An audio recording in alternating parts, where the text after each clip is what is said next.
Bem-vindos ao canal Manaus Antiga. Nesse vídeo, vamos viajar no tempo até a era dos bondes em Manaus.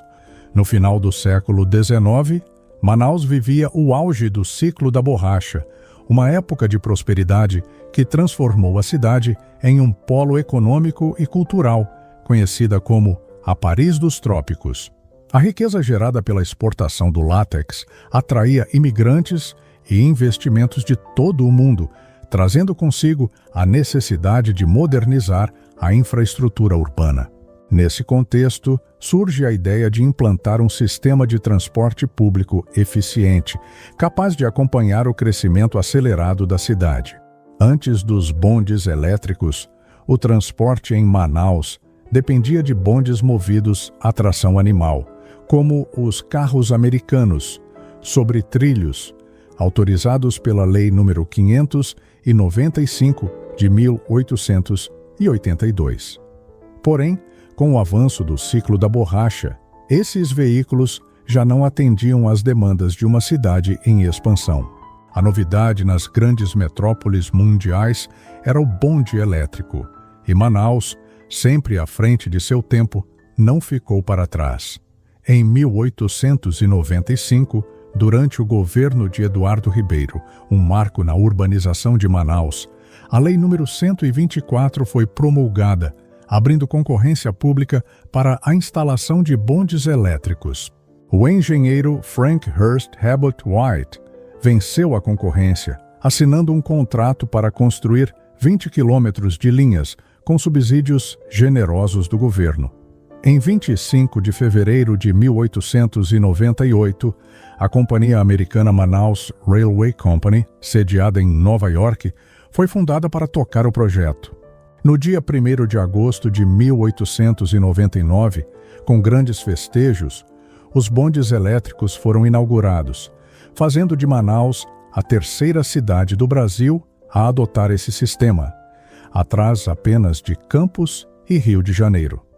As linhas conectavam o centro da cidade a bairros como Flores, Cachoeirinha e Saudade, com itinerários bem definidos, como as 67 viagens diárias da linha Cachoeirinha e as 53 da linha Saudade.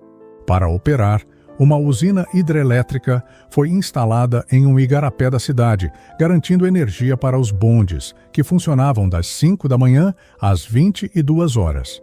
Os bondes elétricos revolucionaram a mobilidade urbana em Manaus. Eles permitiam deslocamentos rápidos, conectando áreas distantes do perímetro urbano, como o bairro de Flores, que já em 1891 era habitado por sitiantes que forneciam hortaliças e frutas ao mercado Adolfo Lisboa.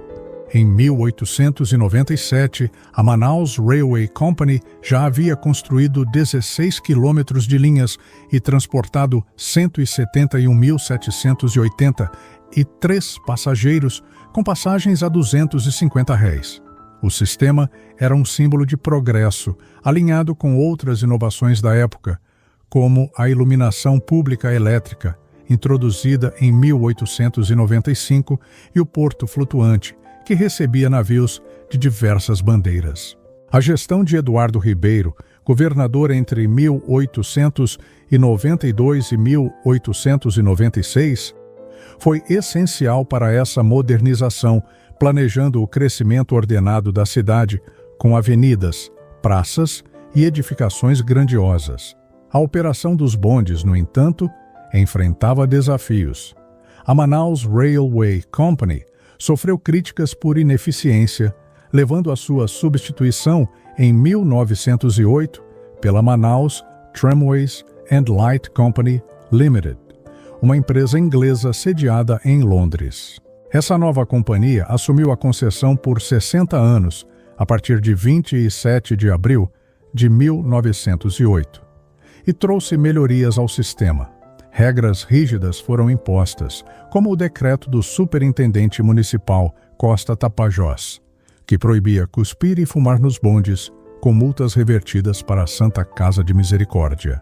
Os bondes não só transportavam pessoas, mas também carregavam a identidade de uma cidade que se modernizava, conectando a população aos novos espaços urbanos, como o Largo de São Sebastião e o Teatro Amazonas, inaugurado em 1896, que se tornava o coração cultural de Manaus.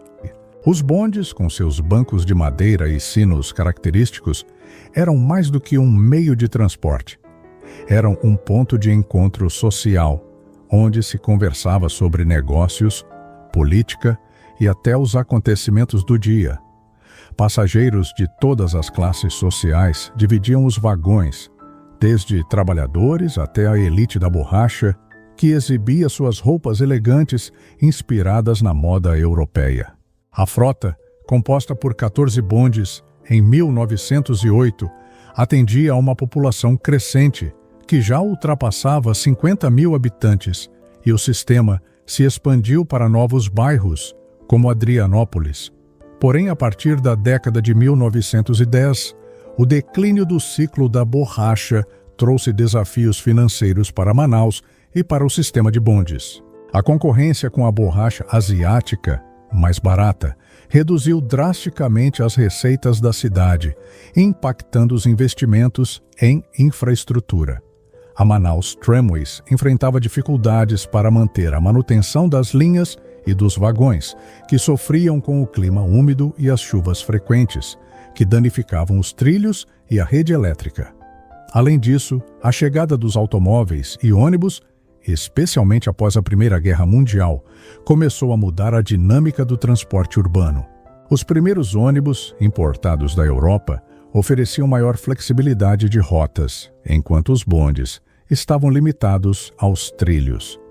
Em 1927, a empresa tentou modernizar o sistema, introduzindo bondes mais confortáveis e ampliando a rede para 24 quilômetros, mas os custos operacionais continuavam altos.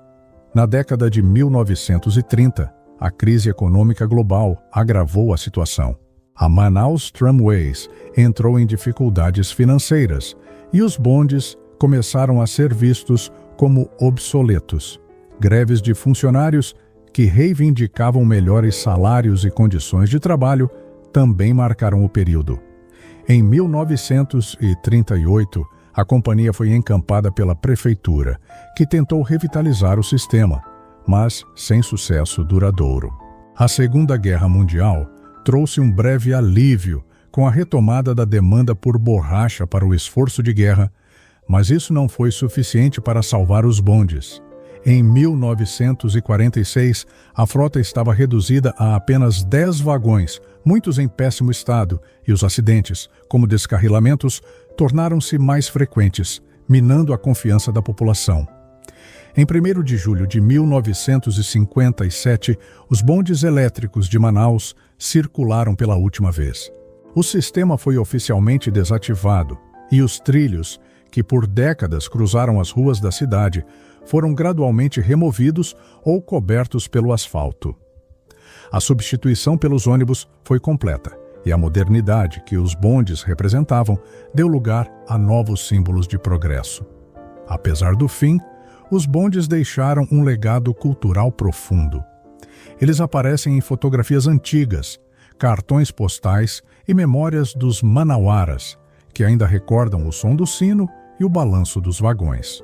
Histórias de amor, encontros casuais e até pequenos dramas do cotidiano vividos nos bondes foram registrados em crônicas e relatos da época. O impacto dos bondes vai além da mobilidade. Eles moldaram o crescimento de Manaus, incentivando a ocupação de novos bairros e aproximando a população de espaços públicos, como praças e mercados. Até hoje, vestígios do sistema podem ser encontrados, como trilhos preservados no Museu da Cidade de Manaus ou em coleções particulares. A era dos bondes representa um capítulo de ousadia e inovação, quando Manaus, impulsionada pela riqueza da borracha, sonhava grande e se equiparava às grandes metrópoles do mundo. Para o canal Manaus Antiga, revisitar essa história é celebrar a resiliência e o espírito visionário de uma cidade que, mesmo diante de desafios, sempre buscou se reinventar. Obrigado por embarcar conosco nessa viagem ao passado.